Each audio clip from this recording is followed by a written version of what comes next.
Hi everyone, welcome to హారం Sai vlogs. నేను మీ Bhargavi. Visakhapatnam Saint Anthony primary స్కూల్లో జగదాంబ దగ్గర గ్రీన్ పార్క్ ఆపోజిట్లో ఉంటుంది ఈ స్కూలు. ఇక్కడ ఈ స్కూల్లోని విశాఖ బాలోత్సవం అనేది కార్యక్రమం నిర్వహించారు. అది 3 రోజుల పాటు చేశారనమాట. Event 19th, 20, 21 November. మా అబ్బాయి స్కూల్ తరపున వెళ్ళాడు, ఈవెంట్కి పార్టిసిపేట్ చేశాడు. స్కిట్లో అయితే ఒక స్కిట్ ఇప్పుడు చూస్తున్నారు కదా మీరు, టీచరు స్టూడెంట్ స్కిట్లోని తను టీచర్ కింద చేశాడనమాట. సో ఇక చాలా రకాల స్కిట్స్ చేశారు. ఇంకా ఈవెంట్ అయితే 3 days event. 19th, 20th, 21 3 days అనమాట. Morning 9 o'clock to evening 5 o'clock దాకా, ఈవినింగ్ దాకా అయ్యింది ఈవెంట్. ఏ రోజు వచ్చిన స్టూడెంట్స్కి ఆ రోజు వచ్చిన ఈవెంట్లోని వాళ్ళ ప్రైజెస్ డిస్ట్రిబ్యూషను ఏ రోజు ఆ రోజు కూడా అక్కడ జరిగాయి అన్నీను. నాకైతే చాలా చాలా హ్యాపీగా అనిపించింది. ఇన్ని కాంపిటేటివ్ ఎగ్జామ్స్ కానీ, ఇన్ని కల్చరల్ ఈవెంట్స్ కానీ చూశాను. కానీ ఇలాగ విశాఖ బాలోత్సవం అన్నది ఇది నిజంగా పిల్లలకు ఒక మంచి ప్రోత్సాహంగా నేనైతే చెప్తున్నాను. ఇంకా ఎందుకంటే పిల్లలకి మైండ్ పరంగా ఎడ్యుకేషనల్గా అన్నీ పెట్టారు, ఈవెంట్స్ అన్నీ కూడా. నెక్స్ట్ కల్చరల్ ఈవెంట్స్ అవన్నీ స్కిల్కి సంబంధించిన ఈవెంట్స్, ఇంకా ఫైర్లెస్ కుకింగ్ వాళ్ళ ఏజ్ బట్టి పిల్లలకి నర్సరీ కాకుండా ఎల్కేజీ నుంచి అంటే 4 years కంప్లీట్ అయ్యి 5 years దగ్గర నుంచి అప్ టు 10th class వరకు, అంటే 10th class వచ్చే వాళ్ళ ఏజ్ పిల్లల వరకు కూడా అన్ని స్కిల్స్, వాళ్ళ స్కిల్స్ ఏంటి, వాళ్ళ ఎడ్యుకేషన్ ఏంటి, దాన్ని బట్టి వాళ్ళు ప్రతి ఈవెంట్లో కూడా వాళ్ళు పార్టిసిపేట్ చేయొచ్చు. దాదాపు ఒక 84 ఈవెంట్స్ అక్కడ కండక్ట్ చేశారు. ఎడ్యుకేషనల్ పరంగా క్విజ్ అని, మెమరీ టెస్ట్ అని, ఇంకా ఎలక్ట్యూషన్ అనేసి, ఎస్సే రైటింగ్, ఇవన్నీ కూడా కండక్ట్ చేశారు ఎడ్యుకేషన్ పరంగా. ఇంకా కల్చరల్కి వస్తే డ్యాన్స్లో కూడా చాలా వేరియస్ డ్యాన్స్ ఫామ్స్ అవన్నీ కూడా పెట్టారు. ఫోక్ డ్యాన్సు, వెస్ట్రన్ డ్యాన్సు, ఇంకా క్లాసికల్, ఇంకా మిక్స్ అనమాట. క్లాసికల్ ఇంకా ఏవైనా మనకు నచ్చినవి ఏ యాక్ట్ అయినా కూడా అక్కడ చెయ్యొచ్చు. నాకైతే చాలా చాలా బాగా అనిపించింది. పిల్లలందరూ కూడా చాలా యాక్టివ్గా పార్టిసిపేట్ చేశారు. మార్నింగ్ 9 o'clock అంటే అందరూ అక్కడ 8-8:30 కల్లా ఉండాలి. వచ్చి ఉన్నాక వాళ్ళు ఏంటంటే రిజిస్ట్రేషన్ డెస్క్ ఒకటి పెట్టారు అక్కడ.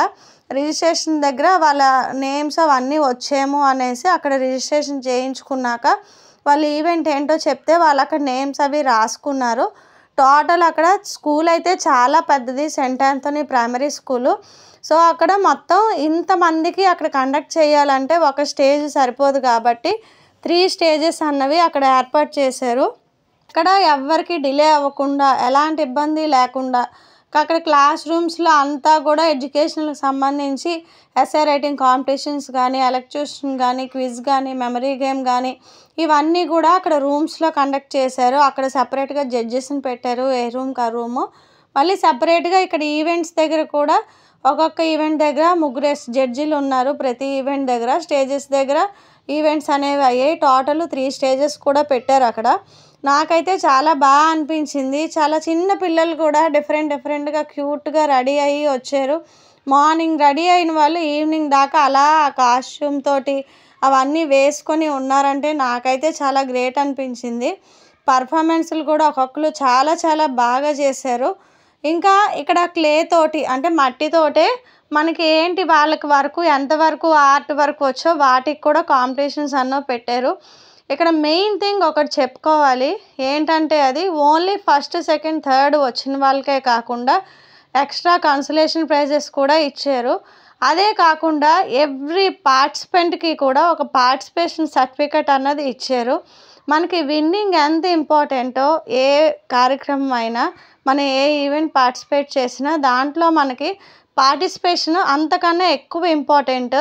ఎందుకంటే మనం మన పిల్లలకి ఏదైనా ఒక ఈవెంట్కి పార్టిసిపేట్ చేయిస్తేనే అక్కడ ఎలా ఉంటుంది, ఏం జరుగుతుంది, అక్కడ వాళ్ళకి బయటకు వెళ్తే ఎలా ఉండాలి, నలుగురితో ఎలా ఉండాలి, వేరే వాళ్ళని చూసి మనం ఇంకా ఏంటి ఇంప్రూవ్ చేసుకోవచ్చు, ఇవన్నీ కూడా తెలుస్తాయి పిల్లలకి. సో మా అబ్బాయికి అయితే నేను ఇవన్నీ ఎడ్యుకేషన్తో పాటు ఇలాంటివన్నీ కూడా నేను బాగా ఎంకరేజ్ చేస్తాను. మెయిన్‌గా పిల్లలకి ఇలాంటివన్నీ ఎక్కువగా మనం అలవాటు చేయడం వల్ల, పార్టిసిపేట్ చేయడం వల్ల మెయిన్ వాళ్ళలోని ఒక స్పోర్టివ్ స్పిరిట్ అన్నది పెరుగుతుంది. నెక్స్ట్ వాళ్ళకి ఒక అంచనా వస్తుంది. అంటే వేరే వాళ్ళని చూసి ఇంకా స్కిల్స్ మన దగ్గర ఏంటున్నాయి, ఇంకా ఏంటి మనం డెవలప్ చేసుకోవాలని వాళ్ళకి ఒక సెల్ఫ్ అనాలిసిస్ లాగా వస్తుందన్నమాట పిల్లలకి. ఇంకా ఒక వాల్యూస్ నలుగురిని చూసి వాళ్ళు ఎలా ఉండాలి, వాళ్ళ బిహేవియర్ ఏంటి, ఒక వాల్యూస్‌తో పిల్లలు ఇలాంటి ఈవెంట్స్ పార్టిసిపేట్ చేయడం వల్ల వాళ్ళకి తెలుస్తాయి. ఈ ఈవెంట్‌కి సంబంధించి మరిన్ని విషయాలు మనం తెలుసుకోవడానికి నేను అక్కడ ఈవెంట్ ఉపాధ్యక్షురాలు గారు రమాప్రభ గారిని కలిసాను. ఇప్పుడు ఈ ఈవెంట్ గురించి పూర్తి వివరాలు ఆవిడ మాటల్లో మనం తెలుసుకుందాం. నా పేరు రమాప్రభ. నేను విశాఖ బాలోత్సవం ఉపాధ్యక్షురాలిని. గడిచిన 3 రోజులుగా సెంట్ ఆంథనీ ప్రైమరీ స్కూల్లో విశాఖ బాలోత్సవం జరుగుతుంది. అత్యంత కోలాహలంగా, ఆనందాలతో, పిల్లల కేరింతలతో, రంగురంగుల కాస్ట్యూమ్స్తో వచ్చిన పిల్లలు అందరితో ఈ ప్రాంగణం అంతా కూడా ఒక పండుగ వాతావరణం ఉంది. మొత్తం ఈ పోటీలకి దాదాపుగా 120 పాఠశాలల నుంచి 8,000 మంది విద్యార్థులు పాల్గొన్నారు. ఇంత అద్భుతమైన రెస్పాన్స్ వస్తుందని మేము కూడా అనుకోలేదు. చాలా బాగా జరుగుతుంది. వచ్చిన పిల్లలందరూ కూడా పోటీల్లో పాల్గొన్న వాళ్ళు దానికి తయారయ్యి ప్రిపేర్ అయ్యి అంటే ఒక మంచి నైపుణ్యంతో ఇక్కడికి వచ్చి ప్రదర్శనలు అవన్నీ ఇస్తున్నారు. అంటే ఆ విధంగా తయారు కావడానికి వాళ్ళకి ఇది ఒక వేదికగా ఉంది.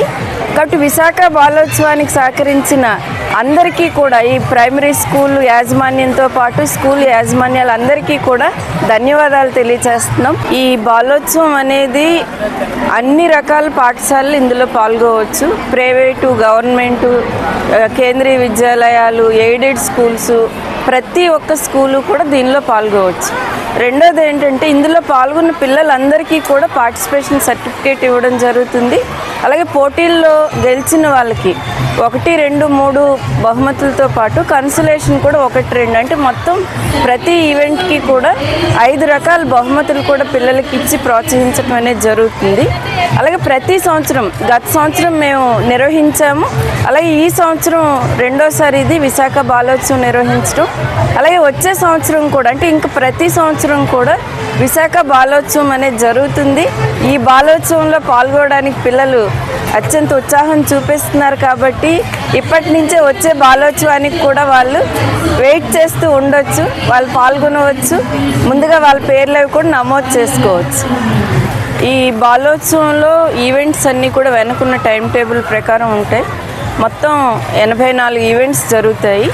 అలాగే ప్రతి ఈవెంటు కూడా ముందుగానే స్కూల్ నుంచి ఎంతమంది రావాలి అనేది కూడా తెలియజేయడం జరుగుతుంది. అలాగే ఇటువంటి బాలోత్సవాలు రాష్ట్ర వ్యాప్తంగా కూడా జరుగుతున్నాయి. గడిచిన సంవత్సరంలో 32 బాలోత్సవాలు ఆంధ్రప్రదేశ్లో జరిగే 1,00,000 మందికి పైగా పిల్లలు పాల్గొన్నారు. అలాగే మన విశాఖ బాలోత్సవం కూడా విశాఖ జిల్లాకు పరిమితం. గత సంవత్సరం 6,000 మంది పిల్లలు పాల్గొంటే ఈ సంవత్సరం పెరిగారు. అలాగే ఇది ఇప్పుడు మనం కేవలం ఇక్కడ సిటీకి ఇది పరిమితం అయితే రేపు డిసెంబర్ నెలలో పెందుర్తిలో కూడా మనం ఇంకో బాలోత్సవం నిర్వహిస్తున్నాం. అలాగే ఈ బాలోత్సవానికి హాజరైన పిల్లలందరికీ కూడా మనం భోజనం వాళ్ళకి ఏర్పాటు చేస్తున్నాం. సాయంత్రం స్నాక్స్ అవి కూడా ఏర్పాటు చేయడం జరుగుతుంది. అయితే ఇవన్నీ చేయడానికి ప్రధానమైన కారణం అనేక మంది దాతలు దీనికి సహకరిస్తున్నారు. అలాగే విశాఖ నగరంలో ఉన్న పెద్దలు కానీ దాతలు కానీ వీళ్ళందరి సహకారంతో మాత్రమే మేము ఇది చేయగలుగుతున్నాం. అలాగే దీనికి ఆర్థిక సహకారంతో పాటు జడ్జెస్ 100 మంది జడ్జిలు ఈ ఈవెంట్స్ అన్నింటినీ కూడా నిర్వహణ కోసం వాళ్ళు స్వచ్ఛందంగా వచ్చారు. వాళ్ళలో 75 సంవత్సరాల వయసు వాళ్ళు అంటే అత్యంత అనుభవం కలిగిన వాళ్ళ నుంచి చిన్న వయసు వాళ్ళు కూడా జడ్జెస్గా రావటం అనేది జరిగింది.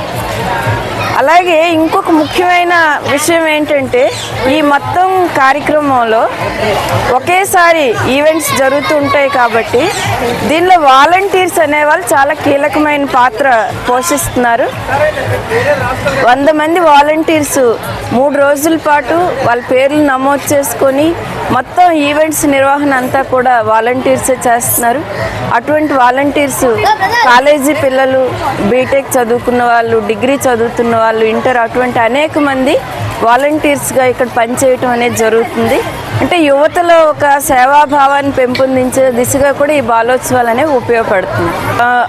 అలాగే అంటే ఇప్పుడు ఈ 3 రోజులు మేము తీసుకున్న అంశాలు ఏంటంటే, ఒకటి సామాజిక స్పృహ కలిగించే అంశాలు, రెండోది సైన్స్ రిలేటెడ్ అంశాలు తీసుకున్నాం, 3 దేశభక్తికి సంబంధించింది.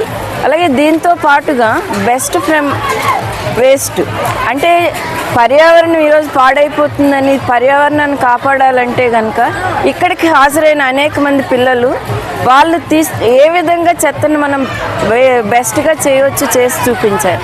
అంటే ఓవరాల్గా ఈ బాలోత్సవం యొక్క థీమ్ ఏంటంటే పిల్లల్లో ఒక సామాజిక స్పృహ పెంచడం, సైన్స్ పట్ల ఆసక్తిని పెంచడం, అలాగే దేశభక్తిని పెంపొందించడం, సమిష్టిగా వాళ్ళు కలిసి ఇక్కడ ప్రదర్శనలు ఇవ్వటం. అంటే నేను నుంచి మనం పిల్లల్ని తీసుకెళ్లే దిశగా ఈ బాలోత్సవాలు మేము నిర్వహించటం అనేది జరుగుతుంది. అలాగే దీనికి ఒక రిసెప్షన్ కమిటీ కూడా వేయటం జరిగింది. ఒక 65 మందితో ఈ రిసెప్షన్ కమిటీలో ఉన్న సంస్థలు, వ్యక్తులు అందరూ కూడా దీనికి సహకారం అందించడంతో మేము మొత్తం ఈ బాలోత్సవాన్ని అనేక మంది బృందాలుగా పనిచేసి విజయవంతంగా నిర్వహించడం జరిగింది. అందరికీ కూడా ధన్యవాదాలు తెలియజేస్తుంది. ముఖ్యంగా పాల్గొన్న పిల్లలకి, వారి తల్లిదండ్రులకి, వాళ్ళ స్కూల్ యాజమాన్యాలకి కూడా మరీ మేము హృదయపూర్వక ధన్యవాదాలు తెలియజేస్తున్నాం. ఇలాంటి ఈవెంట్లు మీ పిల్లల చేత ఎక్కడ జరిగినా సరే కంపల్సరీ పార్టిసిపేట్ చేయించండి. ఎందుకంటే పిల్లల్లోని ఒక్క చదువే కాదు, ప్రతి ఒక్కరికి ఒక టాలెంట్ కూడా ఉంటుంది, ఎక్స్ట్రా టాలెంట్ అన్నది. అది ఏంటి అన్నది మనం పేరెంట్స్గా గుర్తిస్తాము. ఆ గుర్తించాలి అంటే చాలామందికి ఇలాంటి ఈవెంట్స్ అవి పార్టిసిపేట్ చేయడం వల్ల వాళ్ళల్లో ఉన్న టాలెంట్ అన్నది కూడా మనకు తెలుస్తుంది. వాళ్ళకి దేంట్లో ఇంట్రెస్ట్ ఉంది అంటే ఆర్ట్ అండ్ క్రాఫ్ట్స్లోనా, చదువులోనా, లేకపోతే మెమరీ గేమ్స్లోనా, స్పీడా, లేకపోతే డ్యాన్సా, కల్చరల్ యాక్టివిటీసా, స్కిట్సా, లేకపోతే కవితలు అవి రాస్తూ ఉంటారు చాలామంది, పొయట్రీ రాస్తారు. అలాగా పొయట్రీయా, అలాగ మనకి తెలియకుండానే పిల్లల్లో ఏదైనా టాలెంట్ ఉన్నా, లేదా మనకున్న టాలెంట్ని పిల్లల ద్వారా అయినా ఇలాంటి వేదికల ద్వారా మనం ఈవెంట్లోని పార్టిసిపేట్ చేయించవచ్చు పిల్లలకి. మెయిన్ వాళ్ళలోని ఒక స్పోర్టివ్ స్పిరిట్ పెరుగుతుంది. సమాజం పట్ల ఎలా ఉండాలి అన్నది ఒక అవగాహన వస్తుంది. ఏది రైటు ఏది రాంగు అన్నది తెలుస్తుంది. ఇందులో చాలా స్కిట్స్ అయితే చాలా బ్యూటిఫుల్గా చేశారు, చాలా హార్ట్ టచింగ్గా కూడా చేశారు. నాకైతే చాలా నచ్చింది. ఈవెంట్లో పార్టిసిపేట్ చేసిన ప్రతి ఒక్కరికి కూడా, వాళ్ళ పిల్లలకి ఎవ్వరికీ కూడా వాళ్ళని ఒప్పించకుండా నిర్వాహకులు కూడా వచ్చిన ప్రతి ఒక్కరికి పార్టిసిపేషన్ సర్టిఫికేట్ అన్నది అందించారు. ఇంతమంది పార్టిసిపేట్ చేసినా కూడా 8,000 మంది దాదాపు పార్టిసిపేట్ చేశారు ఈ ఈవెంట్లోని. అయినా కూడా ఎక్కడ ఎలాంటి పొరపాట్లు లేకుండా వచ్చిన పిల్లలు ఎవ్వరూ కూడా కొంచెం కూడా సఫర్ అవ్వకుండా వాటర్ కానీ, ఫుడ్ కానీ అన్ని టైంకి ప్రొవైడ్ చేశారు. ఈవెంట్లో కూడా ఎలాంటి కన్ఫ్యూజను లేకుండా హ్యాపీగా సరదాగా ఈవెంట్ అంతా నిర్వహించిన నిర్వాహకులకు కూడా మరొక్కసారి నా తరపున ధన్యవాదాలు తెలియజేసుకుంటున్నాను. మా ఛానల్ని మీరు మొదటిసారి చూసినట్లయితే ప్లీజ్ సబ్స్క్రైబ్ చేయండి, హారం Sai vlogs. Thank you so much for watching.